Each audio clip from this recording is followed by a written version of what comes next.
Taisez-vous. Non mais cet homme est ahurissant. Porte-parole du gouvernement. Ce que vous venez de faire, c'est super.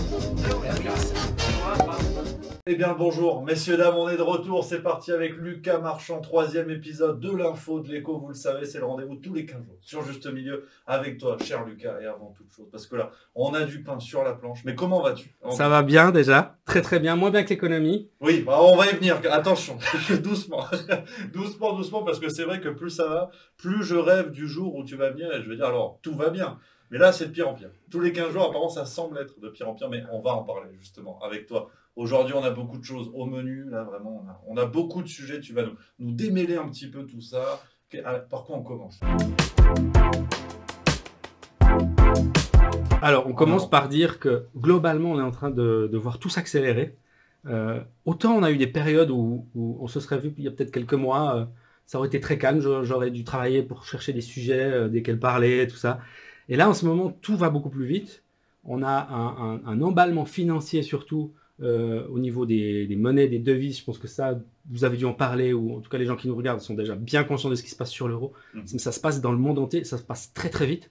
Et ça, je pense que c'est un peu le cœur du sujet de ce qu'on va aborder aujourd'hui. La monnaie, les dettes, le lien entre les deux, qu'est-ce que ça implique pour les gens, et puis surtout, comment on peut en fait agir devant des situations comme ça. On a aujourd'hui, je vais commencer peut-être par un sujet plus spécifique en lien avec ça. On va parler de ce qui s'est passé en Angleterre.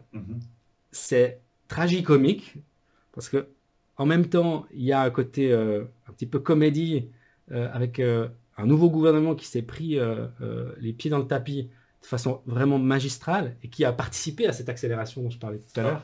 Pour remettre en contexte, c'est vrai que tout le monde n'a peut-être pas suivi, on a Boris Johnson, hein, le fameux Boris qui était dans la veine capillaire de Donald Trump, et pas que capillaire d'ailleurs, qui a quitté le pouvoir suite à différents scandales, notamment des fêtes qui ont eu lieu dans la résidence du Premier ministre britannique pendant la période du Covid, en plein confinement. C'était la fiesta chez les British, et donc il s'est fait chipper, il s'est fait enlever du pouvoir, et il a été remplacé par Liz Truss, Exact. Alors qui pourrait rendre Elizabeth Borne pour sympathique. Liz Truss, c'est pas la fiesta non plus, et elle s'est déjà pris les pieds dans le tapis, tu dis. Elle a une admiration, semble-t-il, pour Margaret Thatcher, qui est un personnage vraiment qui fait débat. Ah, c'est pas la compagnie créole. Voilà, elle lui a rendu hommage à plusieurs reprises, de façon assez claire. Et puis, donc elle est là avec tous les défis qu'il y a en ce moment sur l'économie, avec l'inflation, 10% en Angleterre. Donc ils ont cet énorme problème. Ils ont une dette colossale, comme la plupart des pays en Occident. Et puis voilà qu'elle arrive sur le devant de la scène et qu'elle veut préparer en fait un budget. Et pour ça, elle est allée chercher un gars qui s'appelle Kwasi Kwarteng. Tout un programme. Voilà, qui est aussi un personnage un petit peu, je dirais, assez spécial dans sa manière de voir l'économie. Il est arrivé avec un budget dans lequel tout simplement il a expliqué aux gens que ça allait bien se passer, qu'ils allaient dépenser encore plus d'argent, qu'ils allaient réduire les impôts pour les personnes les plus riches, qu'ils allaient financer tout ça par la dette, et que c'était l'idée de stimuler la croissance économique. Donc, plus de libéralisation, plus de dépenses, plus de dettes pour stimuler l'économie. En fait, ils jouent sur tous les tableaux. Okay. Et les gens n'ont pas du tout cru à ça. Donc, la livre s'est immédiatement effondrée face au dollar, de façon historique, et on s'est retrouvé avec une économie anglaise qui est quasiment au niveau d'un pays émergent, au niveau de la crise qu'elle est en train de vivre. Ah ouais.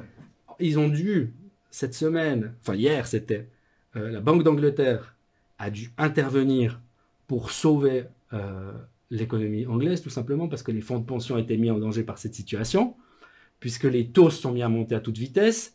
Et puis on a une inflation parallèle, on a la dette. En fait, on a un cocktail complètement explosif qui menaçait carrément les retraites des gens qui habitent au Royaume-Uni.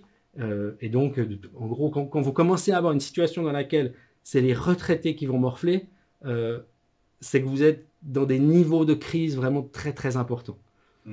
Ce qui est dans le fond, en fait, ce qui est en train de se passer au Royaume-Uni, ça va probablement arriver un petit peu partout prochainement, on va en parler après. Okay. Mais là, pour l'instant, ils sont parmi les premiers à arriver dans une situation due à la hausse des taux, due au resserrement économique qu'on vit pour contrer l'inflation, qui fait que le danger devient vraiment très important et que on se retrouve avec une Banque d'Angleterre qui revient intervenir sur le marché, qui revient aider les obligations, en fait, qui revient acheter des obligations, donc à introduire de la monnaie sur le marché et donc à menacer la lutte contre l'inflation. Mais on est d'accord pour la petite parenthèse, parce que c'est vrai qu'on a déjà vu des journalistes en France, par exemple, se gargariser et être contents presque de ce qui se passe en Angleterre. Ça n'a que rien à voir, ça a très peu à voir avec le Brexit, voire pas du tout. Je veux dire, ceux qui disent ah vous avez vu, ce sont les conséquences du Brexit, on est d'accord? Non, ils sont pas à 100% dans le vrai. Non, ça c'est sûr qu'ils sont pas 100% dans le vrai, mais c'est les débats qu'on a eu précédemment. Ouais. C'est que l'économie d'un pays reste l'économie d'un pays. S'il n'y avait pas eu de Brexit, ils auraient eu des problèmes aussi. Ouais. S'ils ont un Brexit, ils ont des problèmes, peut-être en moins, mais aussi en plus, parce que c'est difficile pour eux maintenant de faire du commerce de façon facile avec l'Union européenne. Et si vous pouvez moins faire de commerce, eh ben vous avez votre croissance qui est menacée, et si qui est moins grande. Et si votre croissance est moins grande, vous pouvez faire moins de dettes. Si vous pouvez faire moins de dettes, vous pouvez moins stimuler votre économie. Et tout ça, en fait, voilà, ça a des impacts. Mais on ne peut pas dire que c'est le Brexit qui fait ça. Voilà. Ce qui est en train de se passer, c'est qu'on a fermé l'économie mondiale à cause du Covid. C'est ce que j'avais expliqué dans la toute première vidéo. En même temps, on a injecté de l'argent massivement dans l'économie. Et ça a fait qu'on a cette situation maintenant d'inflation. Et cette inflation, elle fait que la Banque centrale américaine, la Fed, resserre violemment ses taux et que les banques du monde entier suivent ce mouvement-là, mais pas assez vite. Et que donc on se retrouve avec le dollar qui explose à la hausse. J'avais déjà dit ça sur l'euro. On a l'euro qui est en difficulté face au dollar, mais en fait on a toutes les monnaies du monde, quasiment, qui sont en train de s'effondrer face au dollar. Et le dollar réaffirme son rôle de roi, de monnaie reine en fait, alors que... C'est fou ça quand même à observer, parce que finalement, il n'y a pas que des perdants dans cette affaire. Alors je vais un peu vite en besogne, c'est toi l'expert, oui. Non, les Américains s'en sortent mieux. Ils sont moins perdants parce qu'ils ont la monnaie de réserve mondiale. Et que donc, ils ont une meilleure maîtrise de ce qu'ils font. C'est clair qu'ils sont avantagés. Le reste du monde, en fait, court derrière la Fed en essayant de suivre. Et les Américains, ils ont aussi une économie qui est plus forte. Ils ont une meilleure croissance économique et ils ont une meilleure démographie. Et ils ont des matières premières. Tout ça, ça fait qu'ils sont en meilleure posture. Et donc les Anglais, ils n'ont pas ces avantages-là. Et maintenant, ils se retrouvent en difficulté. Mais ce n'est pas une question de Brexit, ce n'est pas une question d'Union européenne. C'est une question de niveau de dette dans l'Occident. Et ce qui est en train d'arriver aux Anglais, ça va probablement arriver aux Italiens, ça va probablement arriver aux Français un jour. La question, c'est comment chaque pays va le gérer, à quelle vitesse ça va arriver, quand est-ce que ça va arriver. Mais en gros, ce qui risque de se passer maintenant, toutes les banques centrales sont en train de monter les taux. Le but, c'est quoi? C'est de ralentir l'économie. Le but, c'est de créer du chômage. Donc, on a fermé l'économie avec le Covid, on a injecté de l'argent à fond, on a fait exploser le niveau d'inflation. Et puis maintenant qu'il y a de l'inflation, eh ben, on veut de nouveau jouer à l'apprenti sorcier en coupant en fait l'herbe sous le pied de l'économie pour que les prix baissent, parce que les gens seront au chômage, ils n'auront tout simplement plus d'argent pour acheter des trucs. Alors c'est des chaînes de causalité qui sont assez profondes et on peut remonter encore beaucoup plus loin. Comme je dis souvent, ça fait 50, 60 ans qu'on met en place toutes ces pièces. La dette, elle ne date pas d'aujourd'hui, elle ne date pas de 2020, elle ne date pas de 2008. Elle a commencé depuis les années 60, avec des accélérations très importantes dans les années 80, etc.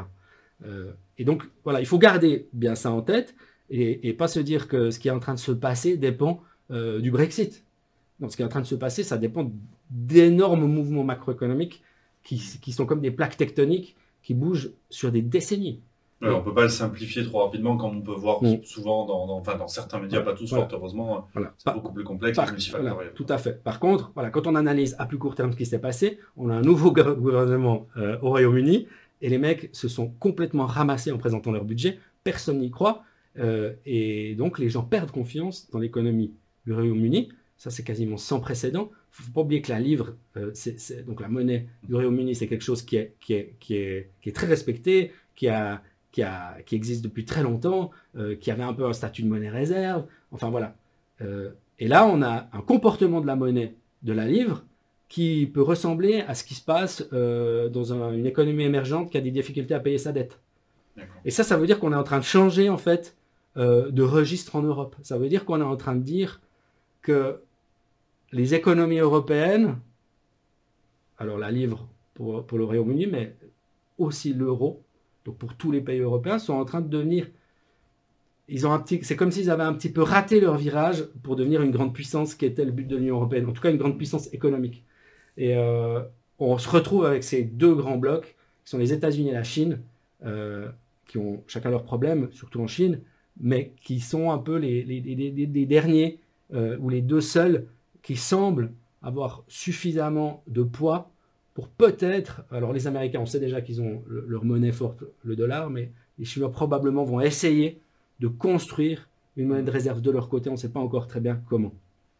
Et voilà tout ça en plus sur fond de contexte géopolitique plus complexe que j'avais toujours ce conflit Russie-Ukraine, qui forcément rebat les cartes avec, là, il y a quelques jours, c'était avant-hier, au moment où on enregistre, c'était cette affaire de Nord Stream 2, le pipeline qui se fait sauter, on ne sait pas encore qui, apparemment ce serait les Russes qui auraient fait sauter leurs propres installations. Alors l'enquête est en cours, mais c'est vrai qu'on a un mouvement qui est curieux, d'autant que Joe Biden en février 2022 avait dit à une journaliste allemande qui lui demandait mais comment, à une journaliste d'ailleurs pas allemande, à une journaliste qui lui demandait comment comptez-vous couper cet approvisionnement-là. Il a dit vous inquiétez pas, on va pouvoir le faire. Et c'est vrai que ça n'arrange rien, quoi. Chaque heure qui passe, il y a réserve sur l'autre surplus. Ça fait partie de ce que je dis, c'est qu'en fait, si vous êtes en Europe, ou si vous êtes en Russie d'ailleurs, vous avez un problème, c'est que vous êtes en conflit avec votre voisin. Et ça, pour votre économie, c'est dramatique, parce que ça veut dire que vous allez utiliser vos ressources pour fabriquer des chars, balancer des missiles sur les autres, vous allez envoyer vos enfants mourir sur des champs de bataille, et ça, c'est très mauvais pour votre économie, parce que vous dépensez votre argent dans des trucs qui ne sont pas productifs. Et en plus, vous perdez de la production directement, puisque vous faites encore plus de dettes, vous avez des gens qui au lieu de fabriquer des bagnoles, ils vont faire la guerre, etc. Et aux États-Unis, c'est un problème qu'ils n'ont pas, encore une fois. Ils sont impliqués indirectement dans ce conflit, voilà, mais ce n'est pas à leurs frontières. L'aide qu'ils apportent en Ukraine, pour eux, c'est une miette. Probablement que dans ce conflit, ils sont très gagnants. Et s'il y a bien un truc qui s'est passé, c'est un petit peu mon avis un peu prospectif. J'ai l'impression que ce qui est en train de se dessiner, c'est que le monde multipolaire qu'on nous dessinait avec les Russes d'un côté, l'Europe de l'autre, les États-Unis, la Chine, il va pas exister. Il va y avoir la Chine, il va y avoir les États-Unis.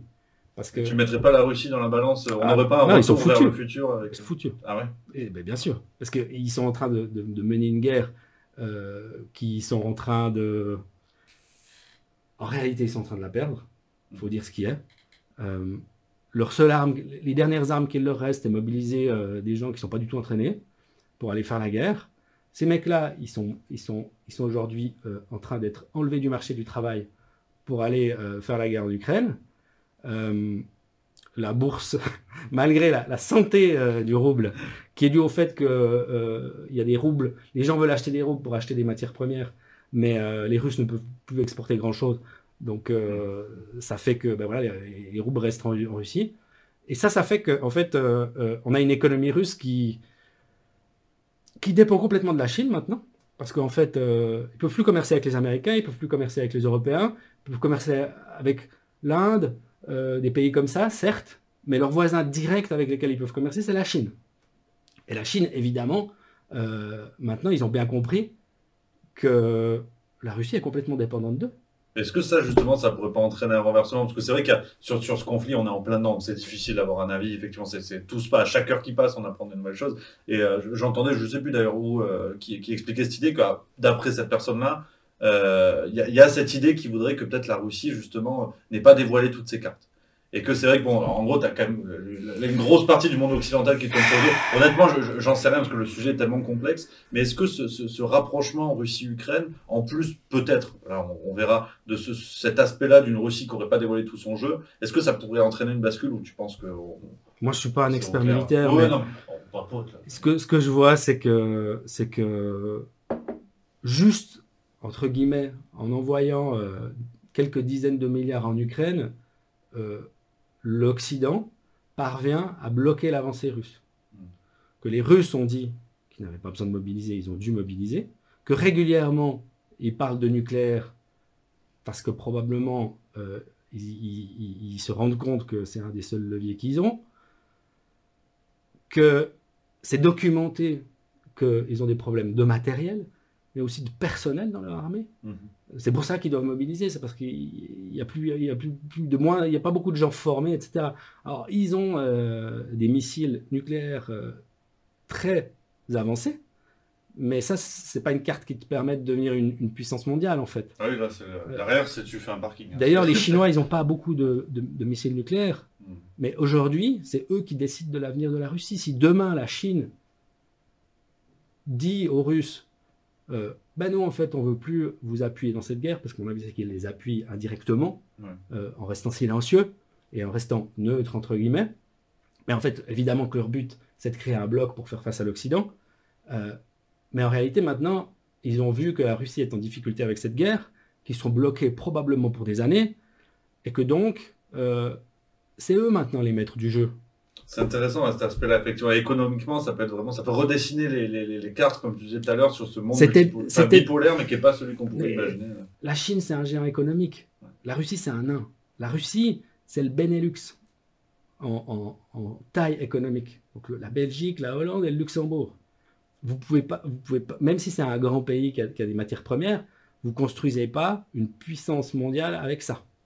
À moins de la construire militairement, et c'est un peu ce qu'ils essayent de faire. Mais aujourd'hui, vous avez 1 milliard et des poussières de Chinois qui ont une économie qui se développe bien et vite, qui ont des problèmes de dette aussi, mais qui ont des géants technologiques que les Russes n'ont pas, qui ont des universités que les Russes n'ont pas, qui ont un niveau de commerce avec leurs voisins et avec les Américains que les Russes n'ont pas, et des moyens pour développer leur armée que les Russes n'ont plus du tout.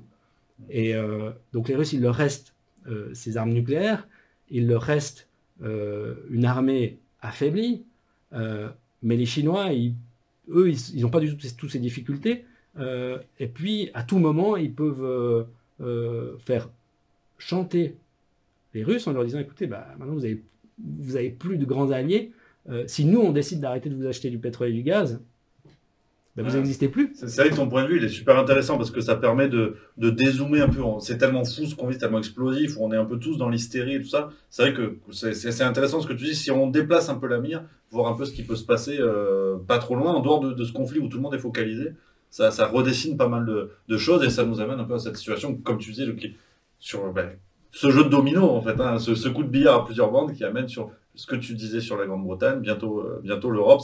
Finalement, c'est simple l'économie. C'est très compliqué.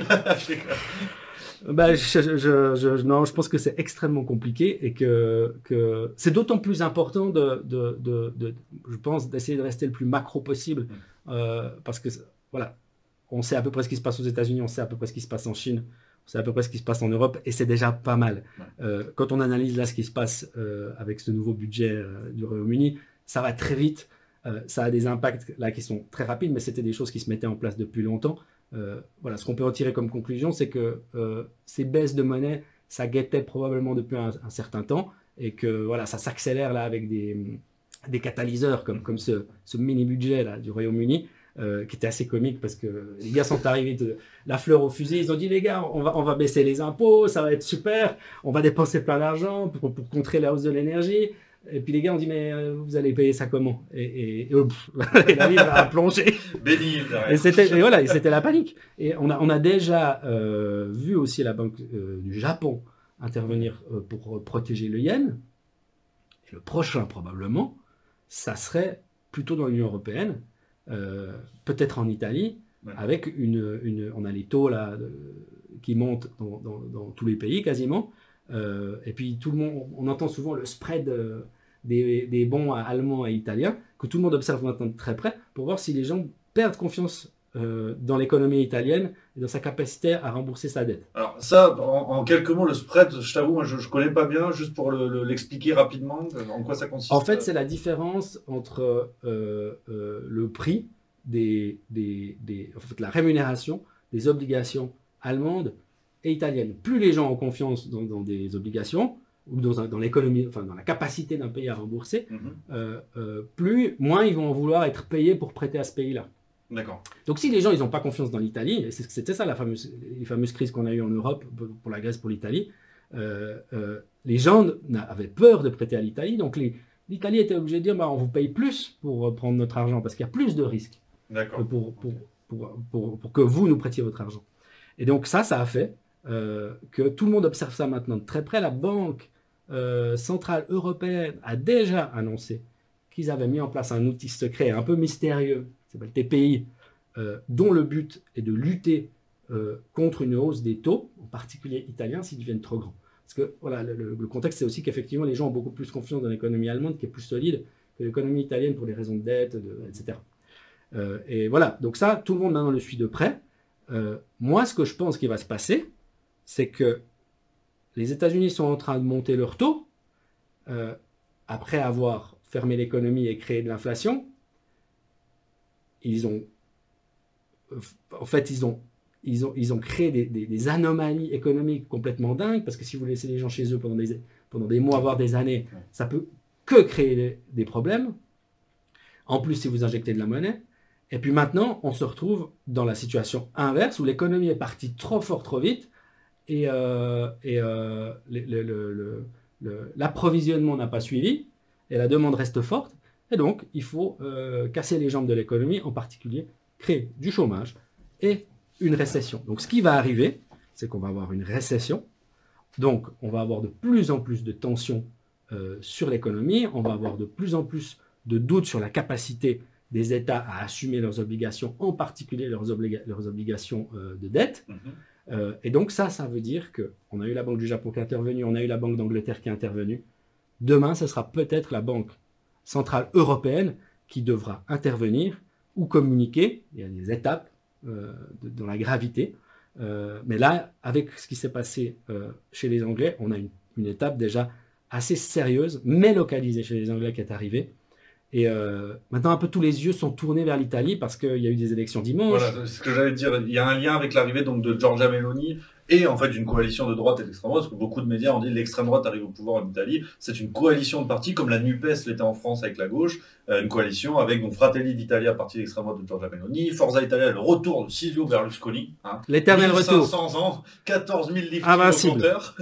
Et c'est le troisième parti plus centre-droit de, à chaque fois je l'oublie, non, c'est pas Matteo Renzi, si, ça doit être ça. Je sais pas. Le troisième bonhomme. Donc cette coalition qui arrive au pouvoir. C'est les 5 cette... étoiles, c'est ça? Non, c'est encore un autre parti, c'est encore un parti plus centre-droit. Et donc cette coalition qui arrivait au pouvoir, et c'est ça qui a entraîné la hausse des taux d'intérêt, ou c'était le cas déjà un peu avant? Non, ça les gens n'ont pas paniqué sur ces élections. Là, ce qui inquiète, c'est plutôt ces mouvements macroéconomiques dont on a parlé, et puis cette récession qui va probablement arriver, ces taux qui montent, etc. Le gouvernement Meloni, il a plutôt rassuré, il a plutôt montré qu'il était atlantiste, pas pro-Italexit, bien qu'ils en aient parlé par le passé, semble-t-il. Là maintenant, c'est en tout cas pas à l'ordre du jour. Comme Marine Le Pen d'ailleurs, qui ça, elle a vu que c'était pas très populaire même dans son propre électorat, du coup non, laissez tomber. Là, c'est très politique. Là, moi, je sais pas dire pourquoi ils ont fait ce virage exactement. Ce qui est sûr, c'est que ça rassure les marchés. Au niveau budgétaire, ils sont pas encore, on n'est pas encore très au clair sur ce qui va se passer, je crois. Ce qui est sûr, c'est que les gens observent justement ce qui va. Est-ce que la politique économique va creuser la dette ou pas?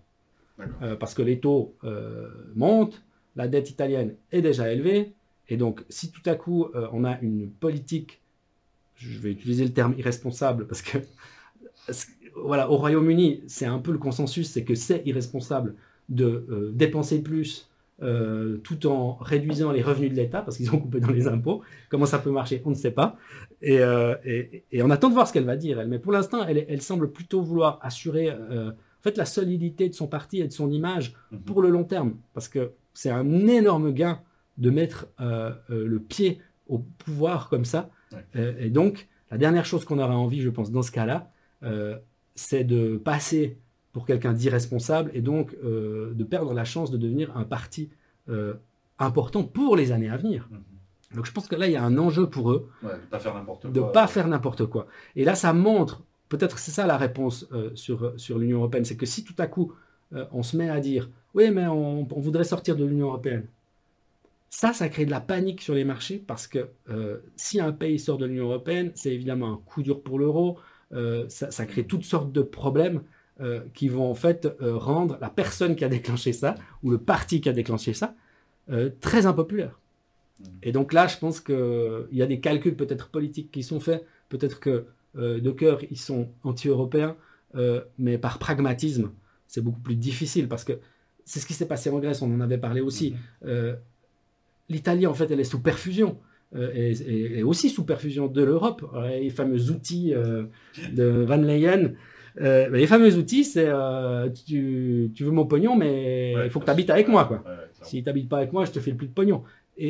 Et là, on peut dire c'est Van Leyen qui est méchante, mais en réalité, ce qui se passe, c'est juste que l'Italie est dans une situation où elle s'est mise en dépendance des autres. Mais c'est vrai pour quasiment tous les pays.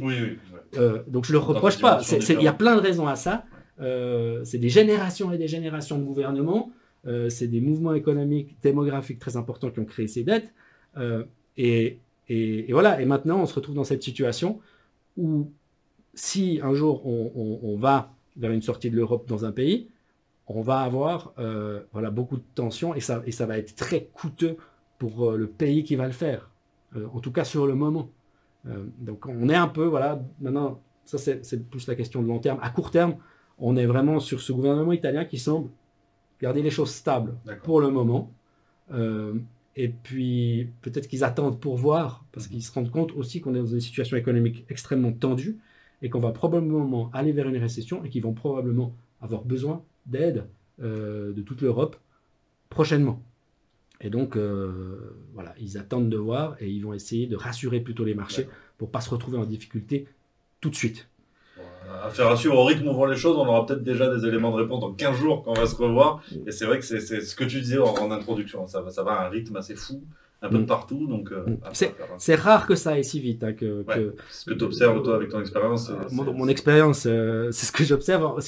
En fait, ce qui peut être intéressant pour les gens qui nous regardent, vous prenez un graphique de la valeur du dollar comparé à la valeur de toutes les principales monnaies du monde, puis en fait vous voyez le dollar qui fait comme ça, puis tout le reste qui descend. Et c'est un mouvement vraiment tectonique, mais qui se passe là en quelques mois, quelques semaines. Donc ça c'est assez historique et je pense que c'est important pour les gens de comprendre qu'il se passe un truc là. Peut-être qu'on est dans un moment d'excès et ça va se réajuster un petit peu plus tard, mais c'est pas forcément sûr. Et donc ce qu'on est en train de voir, c'est qu'on a ce dollar qui réaffirme. C'était un débat qu'il y avait ces dernières années. Est-ce que le dollar est encore cette valeur refuge et il s'avère qu'il l'est toujours. Et qu'il l'est d'autant plus qu'une de ses alternatives, l'euro, aujourd'hui se comporte comme la livre, se comporte comme des monnaies, entre guillemets, de petits pays. Donc là, il y a une vraie défaite, je pense, pour l'euro, qui n'arrive pas à se positionner comme une valeur refuge. Ce qui était quand même un des buts au départ, c'était d'avoir cette monnaie très forte, parce que c'est bien. Donc, justement, on m'a dit, les Américains sont contents d'avoir cette monnaie, le dollar. Les Européens, c'est logique, ils se sont dit, mais nous aussi, on a peut-être besoin de ça, on a besoin de notre indépendance, etc. Et aujourd'hui, ça, c'est un peu peut-être la fin d'un rêve auquel on est en train d'assister. Et l'idée que les pays européens, aujourd'hui, n'ont rien de plus que des pays émergents qui pouvaient être pris de haut il y a encore quelques années. C'est vrai que c'est assez terrible, mais c'est intéressant à observer. Et puis, le hasard du destin fait qu'on a un dollar bien plus vigoureux que Joe Biden. Pour le résumer. Je ne sais pas ce qu'il prend comme pastille. Je ne m'avancerai pas. La technologie aujourd'hui peut faire des choses formidables. On sait, Berlusconi, tu vois, on a le retour du moupette chou. Je finis juste avec un truc un petit peu moins actualité. C'était un sujet que je voulais aborder par rapport à l'inflation et l'hyperinflation, qui est vraiment en lien avec ce qu'on est en train de discuter. C'est un truc que j'entends souvent. Les gens disent mais on est en train de rentrer en hyperinflation en Europe ou aux États-Unis. Moi, je ne pense pas, pour les raisons que j'ai données, qu'on n'est pas vraiment en hyperinflation. Premièrement, parce que le niveau d'inflation n'est pas celui de l'hyperinflation. Il y a plusieurs définitions de l'hyperinflation, mais en gros, l'hyperinflation, c'est un moment où les gens n'ont plus du tout confiance dans la valeur de la monnaie. Aujourd'hui, ce n'est pas du tout le cas. Tout le monde est en train de transacter en euros ou en livres, etc. Et toutes les monnaies descendent à peu près à la même vitesse face au dollar. Il y a une sorte de cohérence là-dedans. Comment une hyperinflation pourrait arriver? Je suis allé fouiller un petit peu Et les gens parlent souvent des assignats qui sont une espèce de monnaie un petit peu bizarre qui a été émise à l'époque de la Révolution française. Et ces assignats, ils ont créé une hyperinflation. Il y a en Amérique du Sud des phases d'hyperinflation. Et il y a la République de Weimar avec... bref, il y a tout plein d'exemples qui sont souvent ressortis en disant « Regardez, c'est arrivé, donc ça va nous arriver ». Si vous regardez dans le détail les raisons qui ont fait que c'est arrivé, on ne coche pas les cases. Parce que, en fait, les cases, c'est souvent des guerres, révolutions, des gouvernements totalement déconnectés. Alors, on peut dire qu'on a des gouvernements déconnectés, mais pas encore au point d'avoir des politiques tellement irresponsables que tout à coup, vous avez... On parle de plus 50% par mois. Oui, de effectivement, on s'en va pour l'instant dans des cocoles roulés. Exactement. Ça reste détendu. L'hyperinflation, c'est ça. Donc moi, je vois plutôt, si les choses continuent comme elles font, un scénario dans lequel la valeur de la monnaie se réduit toujours, mais à un rythme qui fait que les gens les gens souffrent doucement, un petit peu comme la grenouille dans une casserole d'eau qui se réchauffe doucement, mais vous n'avez pas cet emballement qui est en fait souvent déclenché par des... J'ai noté les facteurs guerre, c'est ce que je vous dis, guerre, révolution, le populisme via l'indexation des prix, la folie de dirigeants autoritaires, et c'était là où je voulais en venir aussi, l'explosion d'une zone monétaire. Ouais. Comme l'euro par exemple. Tiens. Donc, ça c'est un scénario réaliste d'hyperinflation. Il faudrait qu'il y ait une sortie de l'euro par un pays et que ça se passe de façon non coordonnée et que tout à coup, par exemple, on se retrouve avec deux monnaies, l'euro qui a toujours cours et puis le gouvernement révolutionnaire ou anti-européen qui émet une nouvelle monnaie. Et puis ça crée des distorsions qui font qu'on se retrouve dans des situations d'hyperinflation. Donc pour l'instant, il n'y a pas de scénario comme ça, mais ça a été clairement identifié par les économistes. S'il y a une sortie de l'euro, il faut que ce soit coordonné. Et il y a un enjeu très fort là-dessus. Si l'Italie décidait demain de sortir de l'Europe, il faut que ce soit fait d'une manière intelligente et coordonnée pour pas qu'on se retrouve dans une situation vraiment dramatique où là, l'effet de l'hyperinflation, en gros, c'est que tout le monde devient... la valeur des actifs tombe à zéro du jour au lendemain, quasiment. Donc tout le monde a perdu là-dedans. Donc voilà un petit peu ce que je voulais dire sur l'hyperinflation, c'est que on n'est pas dans une situation comme ça, on en est relativement loin, et puis il y a des conditions très très précises qui sont historiquement identifiées, qui créent ces situations d'hyperinflation, et donc c'est important de comprendre la nuance entre les deux, et que aujourd'hui on est encore dans une situation, vous êtes encore dans une situation où vous pouvez faire des choses pour vous protéger, et pour simplement continuer à avoir des actifs qui ont de la valeur. Vous pouvez investir, vous pouvez acheter des devises étrangères, vous pouvez faire toutes sortes de choses encore où c'est possible de prendre des mesures concrètes et réelles qui vont vous aider à avancer dans votre vie financière. Ça au moins c'est clair. Ça, la parole est donnée, Et un autre point aussi sur lequel je crois que tu voulais revenir aujourd'hui. Non, j'en ai fini. J'ai tout dit. Il n'y a même pas The Merge, les crypto. Mais The Merge, on en a parlé la dernière fois. Ouais, mais tu vois, ça m'a chamboulé cette histoire de crypto-monnaie. J'y comprends pas grand-chose, mais avec toi, j'avance pas à pas. Ça me plaît. On a fait le tour du coup de ce qu'on avait à dire. Aujourd'hui, cher Lucas, voilà, c'est l'actu de l'écho, l'info de l'écho, l'émission sur Juste Milieu tous les 15 jours. C'est toujours un plaisir. Et pour moi aussi. Merci beaucoup. C'est que du plaisir, chers amis, vous le savez. Pour plus d'analyse, de regard, pour la vie de Lucas, n'hésitez pas. Il y a sa lettre d'info, la newsletter, comme disent les Américains. C'est le lien dans la description, vous le savez. Nous, on se donne rendez-vous dans 15 jours. Peut-être que d'ici là, on n'aura peut-être même plus l'électricité. Je serai en vacances dans 15 jours, donc dans 3 semaines. Eh ben 3 semaines. Vendu. Le rendez-vous est pris, on sera en col roulé. Peut-être, on ne sait pas. On verra. Donc, d'ici là, bonnes vacances. Profitez bien. Cher Lucas, chers amis, on se retrouve, vous le savez très bientôt. Sur Juste Milieu, l'actualité ne s'arrête jamais. N'hésitez pas en attendant à découvrir les autres vidéos, ça c'est du plaisir. Ou alors vous abonnez. Et puis voilà, l'info de l'écho continue, l'info tout court continue. À très bientôt.